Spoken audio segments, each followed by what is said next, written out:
I'm sitting here with Amy Clark, who has come in to talk about her book, Talking Appalachian, Voice, Identity, and Community. Amy, it's so glad to have you here today. It's great to be here, thank you. Can you tell us a little bit about how the book came together and where it's going?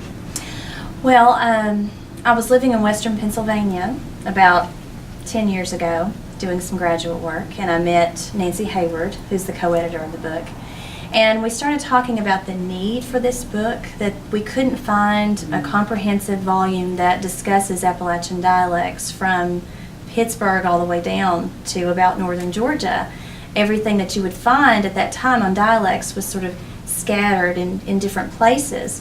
And she didn't grow up in Appalachia, but her family was from Appalachia, and so she had always been interested in exploring. And I grew up in the heart of Central Appalachia in Lee County, Virginia, so I had learned to love my dialect and wanted to explore that. So about 6 years later, 6 years after the discussions, the book came out, but it was a long road to get there. What is the piece that surprises you most? That when you look at this book, because all books go through transformations as you're editing them and you're looking for pieces, but which one surprises you most to see in here? Which author? Yeah, which author? Which which piece? author? Which piece? Yeah. I don't know. I think we have such a blend of authors. I think I'm really proud to have people in part one, the researchers like Walt Wolfram and Michael Montgomery and Anita Puckett, the people that I read during graduate school that sort of, I hold up as the people who really have done groundbreaking work in dialect studies.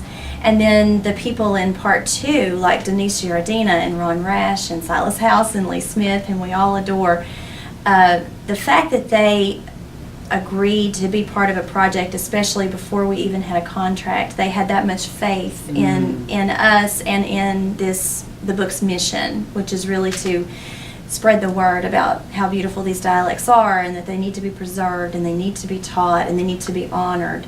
So I guess I'm sort of surprised when I see all their names in the table of contents, because I was nobody saying, I'm doing this project and will you have faith in me and will you join this project, because we really believe in it, and they did, so I'm really thankful.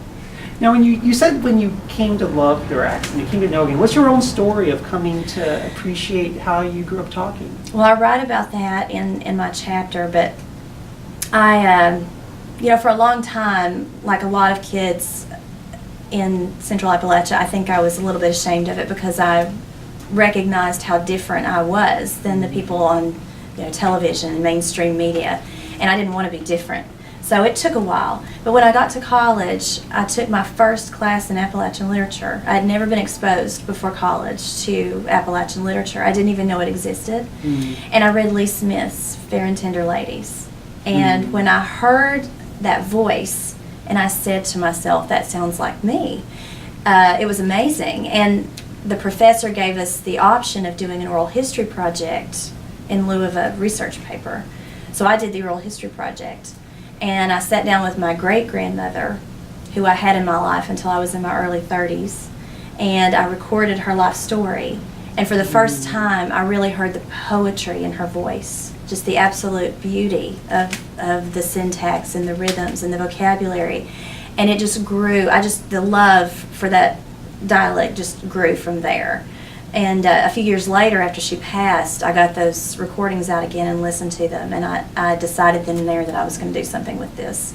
That this had to be, because my students were speaking this, and as a teacher, I felt that it really was my calling to preserve and pass on the word about how wonderful these dialects are. I'm sitting here thinking about your 3-year-old and 5-year-old being with your grandma and how special that time is now, too, Yes. as you come down here to be with us. Any last words for us? Any last things you would like people to think? When people are coming in, they're thinking about dialect in Appalachia, what would you have people think about?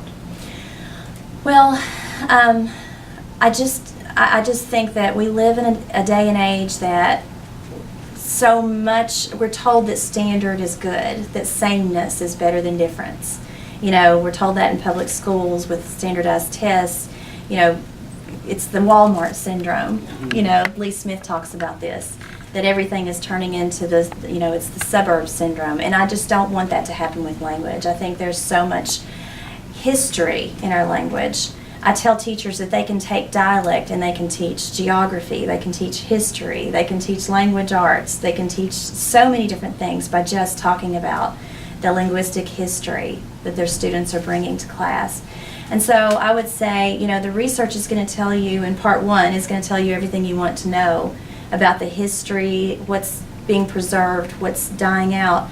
But part two is where you're going to hear the voices of people who are going to talk about what it really means to be a speaker, what that means to them and to their identities. So I would just say listen. Thank you so much for coming in today. Thank you.